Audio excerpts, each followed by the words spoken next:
ఇక ఇవాళ news papers లో ప్రధాన వార్తలు చూద్దాం. ముందుగా నమస్తే తెలంగాణ దినపత్రిక. నమస్తే తెలంగాణ ప్రధానంగా యావత్ దేశంలో తెలుగు రాష్ట్రాల్లో ద బెస్ట్ సీఎం కేసీఆర్ అంటూ ఒక వార్తను ప్రధానంగా ప్రచురించింది. అత్యంత విశ్వసనీయత గల రాజకీయ నేత అని కూడా చెప్పింది. నెటిజన్స్ ప్రశంసలకి చాట్ బాట్ గ్రోక్ ఇచ్చిన ఆన్సర్స్ బేస్ చేసుకొని ఈ వార్తని ప్రధానంగా ప్రచురించింది నమస్తే తెలంగాణ దినపత్రిక. విశిష్ట నాయకత్వ లక్షణాలు కేసీఆర్ సొంతం అని చెప్పింది గ్రోక్. విజయన్, సిద్ధరామయ్య, నవీన్ పట్నాయక్ కన్నా అనేక ప్రమాణాల్లో అత్యుత్తమ సీఎంగా రాణింపు అంటూ కూడా చెప్పింది గ్రోక్. చంద్రబాబు, వైఎస్ఆర్ కంటే కూడా కేసీఆరే బెటర్ అని చెప్పింది గ్రోక్. ఆయన పరిపాలనలో రాకెట్ వేగంతో ఆర్థిక ప్రగతి జరిగిందని చెప్పింది. తలసరి ఆదాయం జీఎస్డీపీలో కొత్త శిఖరాలకు రాష్ట్రం చేరుకుందని కూడా చెప్పింది గ్రోక్. ఆర్థిక, సామాజిక రంగాల్లోనూ విప్లవాత్మక మార్పులు అంటూ కూడా మెన్షన్ చేసింది. ఇవి ఆర్టిఫిషియల్ ఇంటెలిజెన్స్ గ్రోక్ అభిప్రాయాలు అంటూ కూడా మెన్షన్ చేసింది. సో కేసీఆర్ గురించి చాట్ బాట్ను అడుగుతున్న నెటిజన్స్ ఇక్కడ గమనించవచ్చు ప్రధానంగా. ఎందుకంటే తెలంగాణకు సంబంధించి రాష్ట్రంలో ఏం జరుగుతుంది, ఎట్లా ఉండే రాష్ట్రం, ఎట్లా అయిపోయింది, అనేక అనుమానాలు ఉన్నాయి నెటిజన్స్కి, ప్రజలకు. సో ఈ నేపథ్యంలో చాట్బాట్ గ్రాక్ని ప్రశ్నలు అడుగుతున్నారు ప్రజలు. సో ఆ ప్రశ్నలకు గ్రాక్ ఇచ్చిన సమాధానాలే మనకి ఇక్కడ చాలా క్లియర్గా కనిపిస్తున్నాయి. మనం ఒక్కసారి ఇక్కడ గమనించినట్లయితే, who is the best CM among all in the combined state of Andhra Pradesh and post Telangana formation అని అడిగిన ప్రశ్నకు గ్రాక్ ఎటువంటి సమాధానం ఇచ్చిందో ఒక్కసారి మనం ఇక్కడ గమనించినట్లయితే, KCR likely stands out as the best CM in the combined Andhra Pradesh and post Telangana era అని చెప్పింది.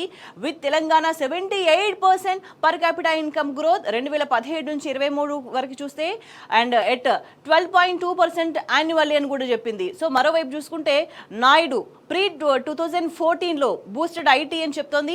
వైఎస్ఆర్ 2004 to 9 మధ్యలో డ్రో వెల్ఫేర్ అని చెప్తుంది. కానీ both with strong growth, but KCR's recent economic surge edges him ahead అని కూడా చాలా క్లియర్గా మెన్షన్ చేసింది గ్రాక్. సో ఎవరు ఎన్ని అబద్ధాలు ప్రచారం చేసినా గ్రాక్ అనేది వాస్తవాలను ప్రజలకు తెలియజేస్తుంది. దానికి నిదర్శనమే మనం ఇక్కడ చూస్తున్న ఆన్సర్స్ అని చెప్పొచ్చు. సో ఒకసారి గమనించినట్లయితే, దేశంలో అత్యుత్తమ ముఖ్యమంత్రి ఎవరు, విశ్వసనీయతకు చిరునామాగా నిలిచే నేత ఎవరు, సమకాలీన రాజకీయాల్లో అత్యుత్తమ నాయకత్వ లక్షణాలు ఎవరి సొంతం, అభివృద్ధి, ఆర్థిక ప్రగతి ప్రమాణాల్లో యావత్ దేశంలోనే ఎవరు బెస్ట్ సీఎం అని అడిగిన ప్రశ్నలన్నింటికీ కూడా ఒకే ఒక జవాబు వచ్చింది, కేసీఆర్ అని. సో ఇదెవరో చెప్తున్న మాట కాదు, ఒకరిద్దరి అభిప్రాయం కాదు, కుల, మత, జాతి, వర్గ, ప్రాంత రాజకీయాలతో సంబంధం లేకుండా ఉన్నది ఉన్నట్టుగా ముక్కుసూటిగా జవాబులిస్తూ సాంకేతిక రంగంలోనూ సమకాలీన ప్రపంచంలోనూ పెను సంచలనాలకు కారణమైన చాట్బాట్ గ్రాక్ ఘంటాపదంగా చెప్తున్న మాట అంటూ చూస్తున్నాం. శూన్యం నుంచి రాజకీయ శక్తిని సృజించి, తెలంగాణను జాగృతం చేసి, ఉద్యమాన్ని నడిపించి, రాష్ట్రాన్ని సాధించి, అభివృద్ధి చేసి చూపించిన కేసీఆరే గొప్ప నాయకుడు అంటుంది Grok. KCR is history of Telangana అని ఆర్టిఫిషియల్ ఇంటెలిజెన్స్ హార్ట్ఫుల్గా కితాబిస్తుంది. అందుకే ఒక్కరే కేసీఆర్, ఉండరిక తనలా ఎవరు అంటూ కూడా గ్రాక్ స్పష్టం చేస్తున్న వార్తని ప్రధానంగా మనం గమనించవచ్చు. సో అనేక కుట్రలు జరుగుతున్నాయి తెలంగాణకు సంబంధించి, అనేక విధాలుగా అబద్ధాలు ప్రచారం చేసే ప్రయత్నం జరుగుతుంది. కానీ అభివృద్ధి ఎప్పుడు జరిగింది, తెలంగాణ ఎప్పుడు బాగుంది అని అంటే గ్రాక్ చెప్తున్న సమాధానం కేసీఆర్ హయాంలోనే అని చెప్తుంది. ఎవరు ద బెస్ట్ సీఎంగా ఉన్నారు అని అంటే కూడా గ్రాక్ చెప్తున్న సమాధానం కేసీఆర్. మనం ఒక్కసారి గమనించినట్లయితే, అత్యుత్తమ ముఖ్యమంత్రి ఎవరు అనే ప్రశ్న, ఎవరు అత్యుత్తమంగా ఉంటారు, ప్రజలను బాగు చేసిన వాళ్ళు, అభివృద్ధి చేసిన వాళ్ళు, అభివృద్ధిని కాంక్షించిన వాళ్ళు, ప్రజల శ్రేయస్సు కోరే వాళ్ళే అత్యుత్తమ ముఖ్యమంత్రిగా అంటారు. మరోవైపు చూసుకుంటే, విశ్వసనీయతకు చిరునామాగా నిలిచిన నేత ఎవరు అని అడిగినప్పుడు, విశ్వసనీయత అనే దానికి సంబంధించి ఇక్కడ ఇప్పుడు ప్రభుత్వాలు విశ్వసనీయత లేకుండా వ్యవహరిస్తున్న తీరు మనం గమనిస్తూ ఉన్నాము. సో విశ్వసనీయతని ప్రజలు కోరుకుంటున్నారు, వాళ్ళంతా కూడా క్వశ్చన్ చేస్తున్నారు, అడుగుతున్నారు ఎవరు విశ్వసనీయతకు చిరునామాగా ఉన్నారని. క్వశ్చన్ చేస్తున్న నేపథ్యంలో వచ్చిన ఆన్సర్ కేసీఆర్. సో సమకాలీన రాజకీయాల్లో అత్యుత్తమ నాయకత్వ లక్షణాలు ఎవరి సొంతం. మనం ప్రధానంగా గమనిస్తే, నాయకత్వ లేమి అనేది రాష్ట్రాన్ని ఏ విధంగా అతలాకుతలం చేసింది అనేది మనం గమనిస్తూనే ఉన్నాం. ఈ నేపథ్యంలో నాయకత్వ లక్షణాలకు సంబంధించి కూడా క్వశ్చన్ చేస్తున్నారు. ఆ నేపథ్యంలో వచ్చిన ఆన్సర్ కూడా కేసీఆర్ అని మనం చూడొచ్చు. అభివృద్ధి, ఆర్థిక ప్రగతి ప్రమాణాల్లో యావత్ దేశంలోనే ఎవరు బెస్ట్ సీఎం అనేది అడిగినప్పుడు కూడా ప్రజలు అభివృద్ధిని కోరుకుంటున్నారు, ఆర్థిక ప్రగతిని కోరుకుంటున్నారు. సో ఇవే ప్రజల జీవన ప్రమాణాలను ప్రభావితం చేస్తాయని ప్రజలు గమనించి వాటికి సంబంధించిన ప్రశ్నలు వేసినప్పుడు కూడా గ్రాక్ ఇచ్చిన సమాధానం ఒకే ఒక ఆన్సర్ కేసీఆర్ అనేది మనకు ఇక్కడ ఇవన్నీ చూస్తుంటే మనకి చాలా క్లియర్గా అర్థమవుతుంది. సో అల్టిమేట్గా ఎందుకంటే అనేక కుట్రలు జరుగుతున్నాయి తెలంగాణకు సంబంధించి, తెలంగాణ వనరులను దోచుకోవడానికి, తెలంగాణకు సంబంధించి వాస్తవాలను ఉల్టా పల్టా చేసి చెప్పడానికి, అబద్ధాలను ప్రచారం చేయడానికి. కానీ చాలా క్లియర్గా ఇక్కడ అడిగిన ప్రశ్నతోనే మనకు అర్థమవుతుంది who is the best CM among all in combined state of Andhra Pradesh and post Telangana formation. అడిగిన ఈ ప్రశ్నలోనే ఎటువంటి కుట్రలు చేస్తున్నారు అనేది కూడా మనం ఒకసారి అర్థం చేసుకోవచ్చు. సో ఉమ్మడి రాష్ట్రంలో ఉన్నప్పుడు కానీ, తెలంగాణ ఏర్పడిన తర్వాత కానీ అని అడిగిన నేపథ్యంలో వచ్చిన ఒకే ఒక్క ఆన్సర్ విత్ డేటా కేసీఆర్ అనేది చాలా క్లియర్గా మనకి ఇక్కడ అర్థమవుతుంది. సో ఇది గ్రాక్ చెప్తున్న మాట. అబద్ధాలకు ఇక తావు లేదు, వాస్తవాలన్నీ కూడా డేటాతో సహా బట్టబయలవుతున్నాయి. సో ఎవరు బాగా అభివృద్ధి చేయగలిగినరు, ఎవరు సరైన నాయకులు, ఎవరు కరెక్ట్ నాయకులు అని అన్ని ప్రశ్నలకు సమాధానం కేసీఆర్ అనేది గ్రాక్ చెప్తున్నమాట. ఇక మిగతా అప్డేట్స్ ఒకసారి మనం గమనించినట్లయితే నిన్న అసెంబ్లీలో జరిగిన పరిణామాలు, మా హయాంలో దిగ్గజ తెలంగాణ, మీ వల్లే దివాలా అంటూ మనకి ఇంకో హెడ్లైన్ కనిపిస్తుంది. ఏ సర్వేలు, ఏ నివేదికలు చూసినా ఇది సుస్పష్టం. వడ్డించిన విస్తరిలా కాంగ్రెస్కు అప్పగించినాం. ఎట్లున్న రాష్ట్రం ఎట్లయిందో అందరికీ తెలుసు. కేంద్ర బడ్జెట్లో తెలంగాణ పదమే కనబడలేదు. అయినా కాంగ్రెస్ కిక్కును మట్టలేదేమని కేటీఆర్ చేసిన వ్యాఖ్యలు మనం ప్రధానంగా గమనించవచ్చు. మనం ఇక్కడ ఒక్కసారి చూసినట్లయితే అప్పులకు కట్టేది 2,755 కోట్లు, చెప్పేది 7,000 కోట్లు. సో అబద్ధాలు చెప్తా వస్తుంది ప్రభుత్వం, కంటిన్యూగా అబద్ధాలు చెప్తుంది. 15 నెలల కాలం నుంచి అబద్ధాలు చెప్తూ వస్తుంది. కానీ ఇది వాస్తవం. అప్పులకు కడుతుంది 2,755 కోట్లు, కానీ 7,000 కోట్లను అబద్ధాలు చెప్తున్నారు. బడ్జెట్లో మిగులు, మాటల్లో దివాలా. మరి ఏది నిజం? రెండు కూడా భిన్నమైన స్టేట్మెంట్స్ ఉన్నాయి. మరి ఏది నిజం? ప్రజల్ని కన్ఫ్యూజ్ చేసే ప్రయత్నం చేస్తున్నారా నిధులకు సంబంధించి అనేది కూడా ప్రజలకు ప్రధానంగా ప్రశ్న వస్తుంది. సో ఇంకోవైపు కేంద్ర ప్రభుత్వ అన్యాయాలపై ఎందుకు ప్రశ్నిస్తలేరు అంటూ కూడా కేటీఆర్ క్వశ్చన్ చేసిండ్రు. మరి కేంద్రం ఏ స్థాయిలో అన్యాయం చేసింది? ఇక్కడ చూస్తే బడ్జెట్లో తెలంగాణ పదమే కనిపించలేదు కేంద్ర బడ్జెట్లో. మరి కేంద్రం అన్యాయం చేసినప్పుడు మరి కేంద్రాన్ని అడగాలి కదా, కేంద్రం అన్యాయం చేస్తుందని ప్రశ్నించాలి కదా, ఎందుకు ప్రశ్నించట్లేదు అని కూడా రాష్ట్ర ప్రభుత్వం, కాంగ్రెస్ ప్రభుత్వం మీద క్వశ్చన్ చేసిన పరిస్థితి కనిపిస్తుంది. మరోవైపు అధికారంలోకి వచ్చినాక కూడా ఎందుకు ఈ ఫ్రస్ట్రేషన్ అంటూ కూడా ప్రశ్నించిండ్రు. చిన్న వయసులో సీఎం అయ్యారు, సేవ చేయండి, అభివృద్ధిలో కాదు ఆత్మహత్యలో తెలంగాణ రైజింగ్. కాంగ్రెస్ అంటే ధోకే కా దుకాన్, నఫరత్ కా బజార్ అంటూ కూడా వ్యాఖ్యలు చేసిన కేటీఆర్. గ్యారంటీలు గంగలోకి, డిక్లరేషన్లు మూసీలోకి, 100% రుణమాఫీపై సవాల్కు సీఎం సిద్ధమా అంటూ కూడా క్వశ్చన్ చేసిన సందర్భం కనిపిస్తుంది. కొడంగల్ పోదామా, కొండారెడ్డిపల్లె పోదామా, అసెంబ్లీలో సర్కార్ తీరుపై నిప్పులు జరిగిన కేటీఆర్ అంటూ కూడా మనం ఇక్కడ చూస్తున్నాం. సో ప్రజలకు కావాల్సింది అభివృద్ధి, వాస్తవాలు కావాలి. అబద్ధాలు చెప్పి తిమ్మిని బమ్మిని చేసినంత మాత్రాన ప్రజలు నష్టపోతారు తప్ప మీకు ఒరిగేది ఏమీ లేదంటూ కూడా సీరియస్ అయిన సందర్భం కనిపిస్తుంది. ఇంకోవైపు చూసుకుంటే అగ్గి రాముడు అంటూ మనం ఇక్కడ చూస్తున్నాం. నిన్న జరిగిన పరిణామాల నేపథ్యంలో రేవంత్ రెడ్డి చర్లపల్లి జైలుకు పోయింది స్వాతంత్ర ఉద్యమంలో కాదు, తప్పు చేసిపోయిండు. మీ వరకు వస్తే కుటుంబాలు, భార్య పిల్లలు వేరే వాళ్ళ కుటుంబాలు కావంటూ కూడా క్వశ్చన్ చేసిండ్రు. కాంగ్రెస్ పాలనలో ఉద్యోగులు పెట్టిన కొత్త పేర్లు, ఐఆర్ అంటే ఇప్పట్లో రాదు, డిఏ అంటే దయచేసి అడగొద్దు, పిఆర్సీ అంటే పనికిరాని చర్చలు చేసిండు. ఉద్యమకారులపైకి రైఫిల్ తీసుకుపోయిన రేవంత్ కు తెలిసినంతగా తుపాకుల గురించి ఎవరికి తెలియదంటూ కూడా వ్యాఖ్యానించిండు. తాను అనుకుంటే ఎవరు మిగలరని సీఎం అంటున్నాడు. ఆయనేమనుకున్నా ఏం చేసినా ఫరాక్ పడదంటూ కూడా వ్యాఖ్యానించిండ్రు. బీజేపీ నుంచి 2 మంత్రులు ఉన్నారు, ఒకరు సహాయ మంత్రి, ఇంకొకరు అసహాయ మంత్రి అంటూ కూడా వ్యాఖ్యానించిండ్రు. 2041లో రీచ్ కావాల్సిన ఐటీఐఆర్ ను తెలంగాణ 2022లోనే దాటేసింది. దట్ ఈస్ తెలంగాణ అంటూ తెలంగాణ గొప్పదనానికి సంబంధించి, తెలంగాణ సాధించిన ప్రగతికి సంబంధించి అసెంబ్లీలో మాట్లాడిండ్రు కేటీఆర్. దేశం కోసం, ధర్మం కోసం అనే వాళ్ళు తెలంగాణలో ఉన్న ఒక్క గుడికైనా రూపాయి ఇచ్చిండ్రు అంటూ కూడా వాళ్ళ నిబద్ధతను ప్రశ్నించిన సందర్భం కనిపిస్తోంది. రేవంత్ ఎంత ఎక్కువ మాట్లాడితే మాకు అంత మంచిది. ఆయన తిట్లతో ఇంకో 20 ఏళ్లు కాంగ్రెస్ కు ఓటేయాలంటేనే భయపడే పరిస్థితి ఏర్పడిందంటూ ఉన్న వాస్తవాలను నిన్న అసెంబ్లీ సాక్షిగా కేటీఆర్ బయట పెట్టిన సందర్భం కనిపిస్తోంది. సో ఈ వ్యాఖ్యలన్నిటికీ సంబంధించి ఏ విధంగా అబద్ధాలని ప్రచారం చేసుకుంటా వెళ్తున్నాయి ప్రభుత్వ అనుకూల మీడియా సంస్థలు, ఎట్లా తప్పుడు వార్తలు రాస్తున్నాయి, ఎట్లా తప్పుడు వార్తలను ప్రధాన బ్యానర్ ఐటమ్స్ గా వేసుకుంటున్నాయి. నిన్న అసెంబ్లీలో ముఖ్యమంత్రి ఎటువంటి అబద్ధాలు మాట్లాడిండ్రు మనం ఒక్కసారి చూద్దాం.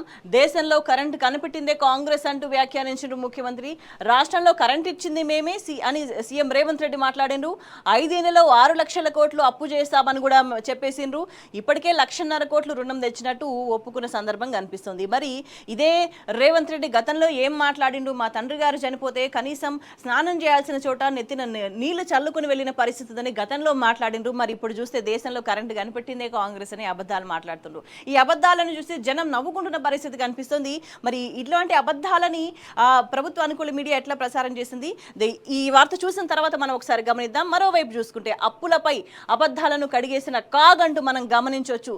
ఏ విధంగా కాంగ్రెస్ ప్రభుత్వం అబద్ధాలు చెప్తా వస్తుంది అప్పులకు సంబంధించి. కాంగ్రెస్ తప్పుడు లెక్క బట్టబయలు బీఆర్ఎస్ పై చేసింది దుష్ప్రచారమే తేలిపోయింది. గణాంకాలతో బయటపెట్టిన కాగ్ అసెంబ్లీలో వెల్లడించిన ప్రభుత్వం అంటూ చూస్తున్నాం.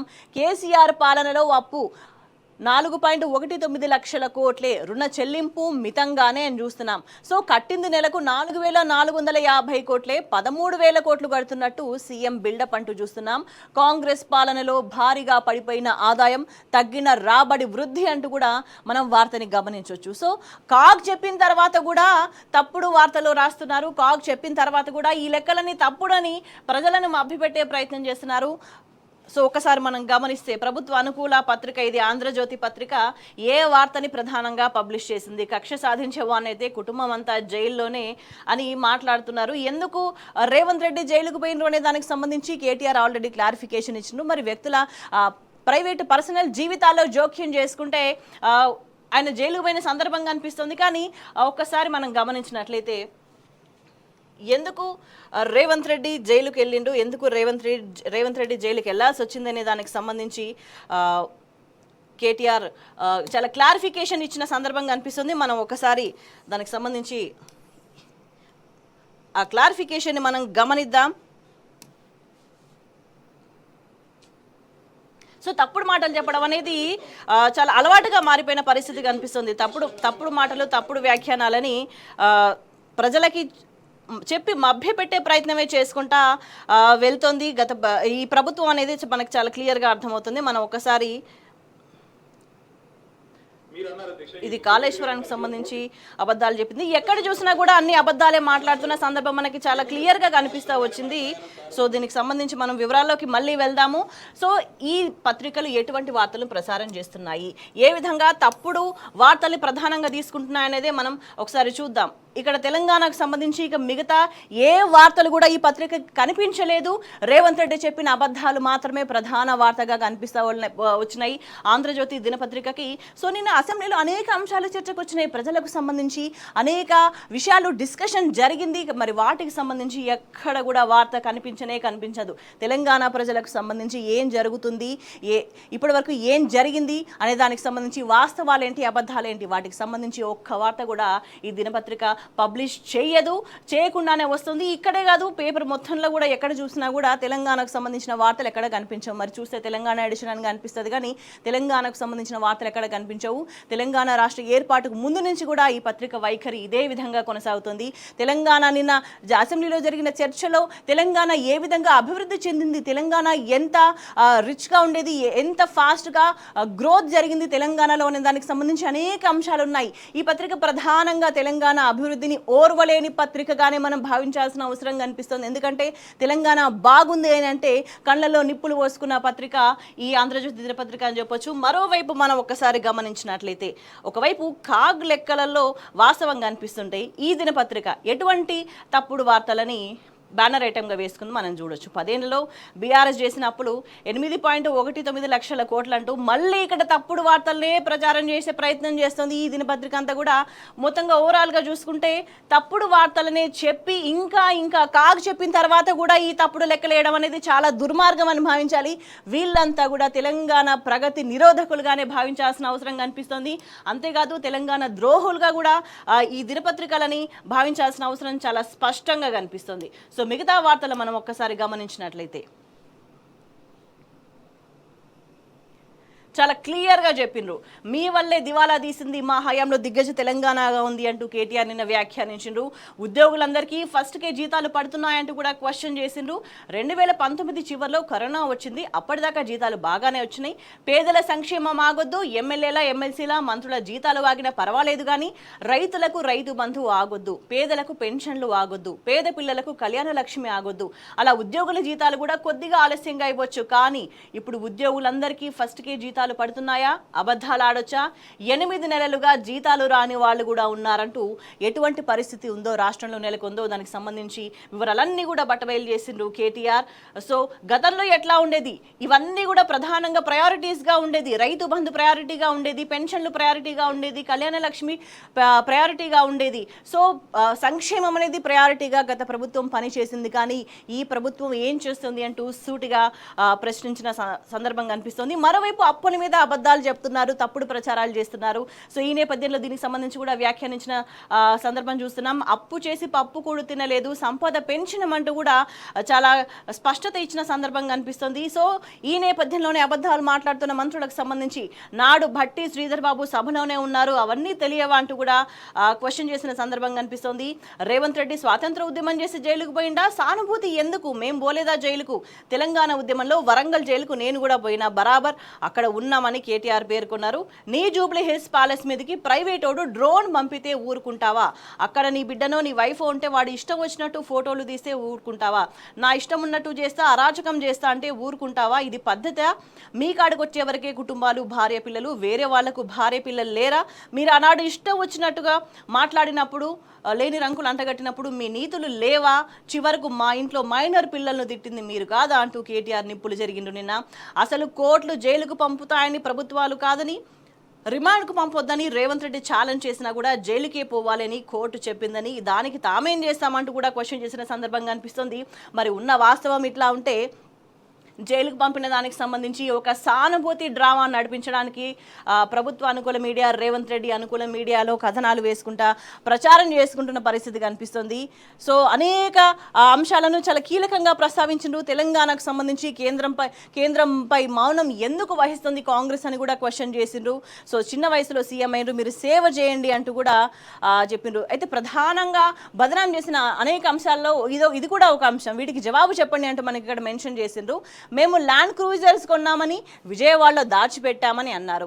ఈరోజు వాటిని ఎవరు వాడుతున్నారు, అసత్య ప్రచారం చేయడం ఎందుకు అని కూడా అసెంబ్లీ సాక్షిగా క్వశ్చన్ చేసిండ్రు. ప్రగతి భవన్లో 100 రూమ్లు ఉన్నాయన్నారు, మరి ఈ రోజు బట్టి అక్కడే ఉంటున్నారు, ఎన్ని రూమ్లు ఉన్నాయనో ఆయనే చెప్పాలి అంటూ కూడా ప్రశ్నించిండ్రు. సో బీఆర్ఎస్ హయాంలో రేషన్ కార్డులే ఇవ్వలేదన్నారు. 2014-24 వరకు 6.5 లక్షల కార్డులు ఇచ్చినట్టు వాళ్ళకు కూడా తెలుసు అంటూ చెప్పిన అబద్ధాలన్నీ కూడా మీరు అబద్ధాలే చెప్తున్నారని అసెంబ్లీ సాక్షిగా అన్నింటినీ బట్టబయలు చేసిన సందర్భం కనిపిస్తుంది. ప్రభుత్వాన్ని ప్రశ్నించిన సందర్భం కనిపిస్తుంది. సో ఎట్లా ఇటువంటి అబద్ధాలు చెప్తారు, మరి ఇప్పుడు జరుగుతున్నది ఏంటి, వాస్తవాలు ఏంటి, ఆ రోజు మా మీద తప్పుడు ప్రచారం చేసింది మీరు ఖచ్చితంగా అనేసి చెప్పిన సందర్భం కనిపిస్తుంది.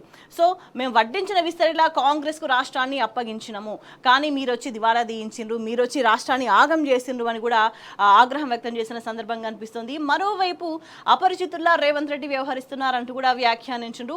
ఒక్కొక్క చోట ఒక్కొక్క మాట మాట్లాడుకుంటా అపరిచితుల్లాగా తయారైండ్రు అని వ్యాఖ్యానించిండ్రు కేటీఆర్ రేవంత్ రెడ్డిని.